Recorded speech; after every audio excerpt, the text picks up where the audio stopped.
The information presented in this episode is for educational and informational purposes only. Rules and policies may change. Please visit the official website of the featured evaluation company for the most current information before making any trading decisions. This is for educational purposes only. Always verify the latest rules and policies on the official website of the featured evaluation company. Welcome to the Excel Trade Room Combine Series. I'm Samuel J. Strong III. Each episode highlights a futures evaluation company by reviewing its programs, rules, account options, payout information, and other important details. The research presented throughout this series is compiled by Tash to help you better understand each company's evaluation process before you decide which one may best fit your trading goals. Let's get started. Help! Hold on.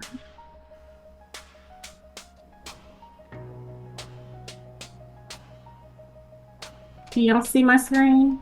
Yeah, man. Okay. So we are continuing our little mini series on building consistent habits that pass evaluations and retain PAs. I have to turn on that.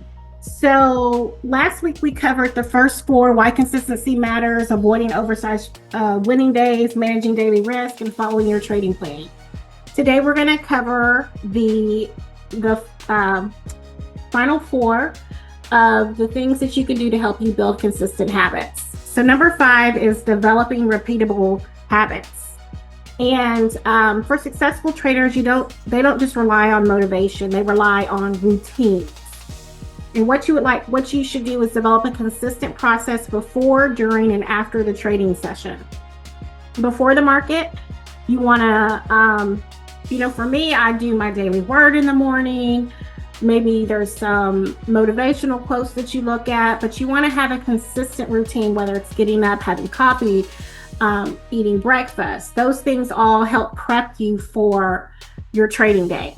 And then when you get to your charts, you want to review the economic news, mark your levels, think about what your trading setups are going to be for the day, your daily risk, your daily loss limit.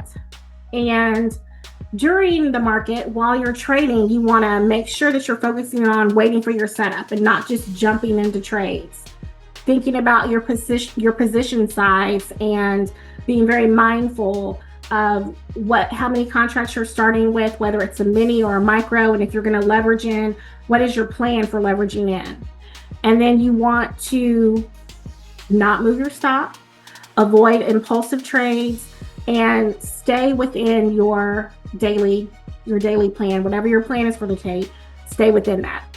And then after the market, you want to review what trades you took, why you took them, whether you followed your rules, what you did well, and what you need to improve on. And the goal is to turn good trading decisions into automatic habits. Number 6 is emotional discipline. That whole mental state is extremely important during both the evaluation and the PA phase. You may experience fear or discomfort after losing a trade. You may get greedy after winning a trade, or you may experience frustration when your setup doesn't work, or FOMO, when the market moves without you, when you miss that move. One of the most dangerous emotions is that need to get your money back, or that revenge trading. The solution for you, it may be unrealistic for you to just eliminate emotions completely. That may be unrealistic for you, but the goal instead is to prevent your emotions from controlling your decisions. And a simple rule that that may help you is to just say, I'm never going to make a trading decision simply because of what happened on the previous trade. The next trade should always be based on your setup, on your taking your trade, not on whether the previous trade was a win or a loss. Number 7, to help you build consistent habits, is daily accountability. And that accountability forces you to look at your behavior honestly. At the end of every trading session, you should ask yourself 3 questions. Did I follow my trading plan? Did I manage my risk correctly? And did I trade my setup, or did I trade my emotions? These questions aren't about did I make money? And that's because a profitable trade can still be a bad trade if you broke your rules. And a losing trade can still be a good trade if you followed your plan and your rules exactly. So your job is to evaluate the quality of your decisions, not just the dollar amount. And then the final thing that you want to do in order to build consistent habit is to use performance tracking tools. And a trading journal or a performance tracker such as the Calculator can reveal patterns that you won't notice while you're actively trading. There's also, when you go into Tradeovate, they have that report section where it will analyze how you did on that particular eval or PA and give you data as well. But what you want to be tracking is your entry and your exit. If it was a profit, what your profit or loss was, what setup you took, the time of day you took the trade, the number of contracts, the reason for the entry, and whether you followed your rule and your emotional state. All of those things over time, that information can help you determine things like, what time of day you perform the best, or when you take your biggest losses. Is it when you increase your size? Or if you trade more than this many times in a row, then my results start to deteriorate. These are all valuable insights. And then when you track your information, you're no longer guessing about your performance. You're using your own trading data to make better decisions, and that allows you to make adjustments moving forward.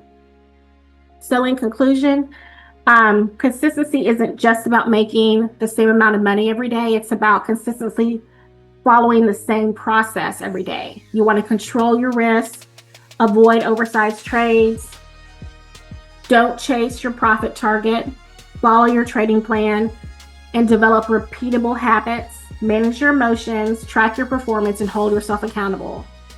The ultimate goal isn't just to pass an evaluation. The goal is to develop the habits that can pass the evaluation, manage a funded account, and continue trading consistently over a long period of time. Final thought, just remember, trade the process, not the payout. When your process becomes consistent, your results have a much better chance of becoming consistent too. Any questions? Trade the process. Nope. Great job, Tash. Trade the process, not the profits. Great job.